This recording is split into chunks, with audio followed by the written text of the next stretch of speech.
Welcome. In this session, we are going to perform logistic regression model validation. Let's get started.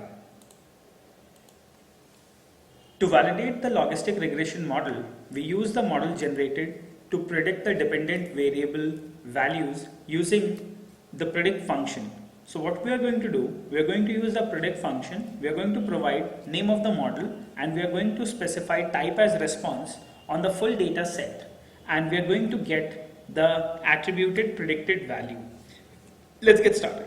So now, in order to do that, the first thing we're going to do is we are performing the final step, validating the logistic regression model. So in order to perform that, what exactly we're going to do, we're going to use the predict method, we're going to use attri_logi model 2, and we're going to define the response, the type as response, and this is going to generate the predict value of the model. So now we're going to generate this information. So we have got the predict value information, and in case if we print the information predict underscore value, let's just do that, predict underscore value, and once we execute this information, so you can see that we get a specific prediction of every individual value which was available there as far as the model is concerned. So you can see that there is no much deviation as we predict the values of every individual actual data which is available in the machine or in as far as the data set is provided. Now, so once we have computed this prediction value, then we are going to generate a confusion matrix. So in order to create the confusion matrix, what you have to do is you have to create a table, and within this table you are going to take the iteration data and you are going to make the table with respect to the predicted value which we have computed at the top, and we are going to check if the predicted value is greater than 0.5 in order to get the probability. So we are going to create a confusion matrix using this statement. So in order to generate the confusion matrix, what exactly we need to do is, let's go here and let's generate the confusion matrix.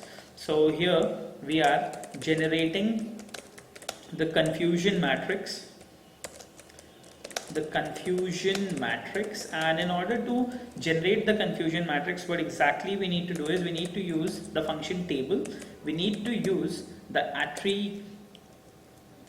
our iteration data, we need to use the iteration data from which we're going to use the iteration, and now we are going to specify the predict value, the predict underscore value. So we are going to take the iteration data and we are taking the predicted value, and we're taking the value as 0.5 because we want the value should be greater than 50%, and we are going to generate the confusion matrix here. So once we execute this information, so now you can see that as far as the data is concerned, there are false negatives 22. So there are 22 variables which are detected as no, and they were actually no, and there were 25 data variables which were predicted as yes, and they were actually yes, and there is a very small false positive and true negatives. So in this true negatives, it was predicted as yes but they were actually no, and here in this case it was predicted as false but they were actually yes. So it does show you a very low false positives and true negatives. So this means the model is good somewhat. So we can clearly see from the confusion matrix that the model generates very high true positives and true negatives. Now we are going to use the ROCR package and the prediction function from it as follows. So using the prediction function, we are going to provide the predicted value. We are going to define the dependent variable from the data set which we are taking, and this is going to create a prediction object for us. So once the prediction object is created, we are going to proceed towards plotting the ROC curve. So now what we need to do is, let's create the prediction object using the prediction function and using the ROCR package. So let's go for it. So now we are creating a prediction object, using ROCR package. So now what next we need to do is, here what we have is, we have the ROCR package. So it's visualizing the performance of scoring classifiers. In case if you don't have it, you can quickly go to the install section. You can type in ROCR, you can select and click on install. Once the installation is done, you can quickly use the ROCR package. So now here, what exactly we need to do is, we are here, we are going to use the library and we are going to use the ROCR package. Let's execute the command. So once ROCR package has been computed, now we are going to create the prediction object and we are going to use the prediction function in order to create the prediction object. And for this making of the prediction object, what exactly we need to do is, you need to make use of the predicted value and the data set. So the predicted value which we have is known as predict value, and we are going to make that from the iteration data set. So we have the iteration data, we are going to take the value of iteration and we are going to generate the prediction information. So the prediction object will be created and we are going to store that into the prediction object. Let's call it as prediction object. So now we are creating the prediction object and now we have got the prediction object. So we are going to create the prediction, going to run the prediction object here. So now once we run the prediction object, you can quickly see the prediction object somewhat like this for all individual 52 values.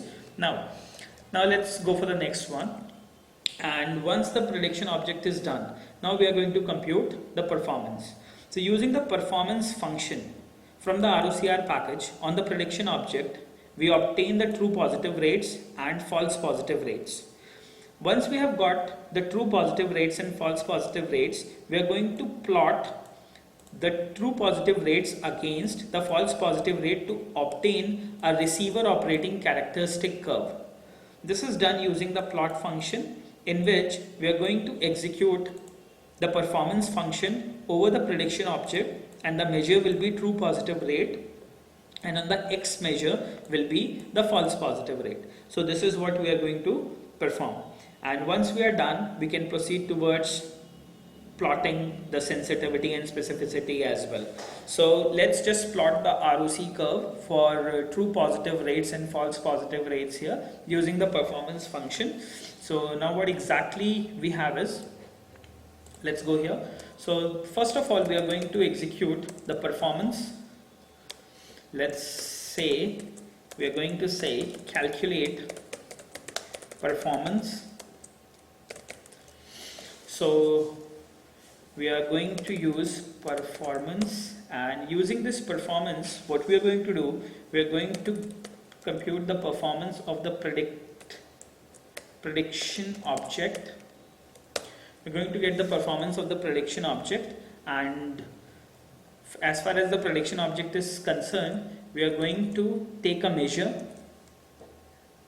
So we are going to take the measure will be TPR, true positive rates, and we have to plot the X measure as well, wherein the X measure will be the false positive rate. So on X axis we'll have the false positive rate, on Y axis we'll have the true positive rate, and the performance will be computed.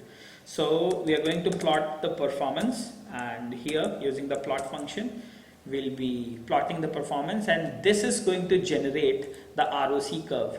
So we are going to generate ROC, that is receiver object characteristics curve. So we are going to plot that. Now let's execute that. So as soon as we execute, you can see that we get this false positive rate and true positive rate graph, and this is the ROC curve which we generate.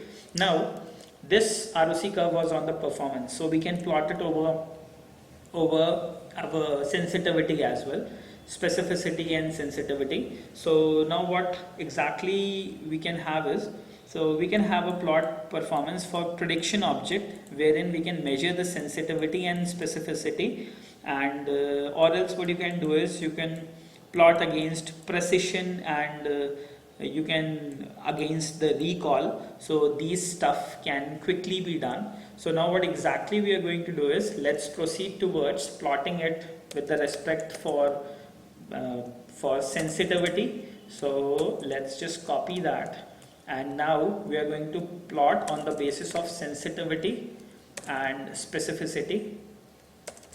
So we are going to plot it. So let's run the ROC curve. So this is for the specificity and sensitivity. So this shows a good result. And then we are going to plot against precision and the recall. So now we are going to plot against the precision and the recall. So let's just use precision and REC for the recall. So now once we execute this, so here we get the precision and the recall curve. So this is how you can quickly create an ROC curve and you can validate your model. So you can see that since we have very high true positives and very low false positives and true negatives, our model is a valid model and it can successfully predict the iteration information. So now here, so we have already got the prediction that yes, the prediction value is yes or no as far as the concept is concerned.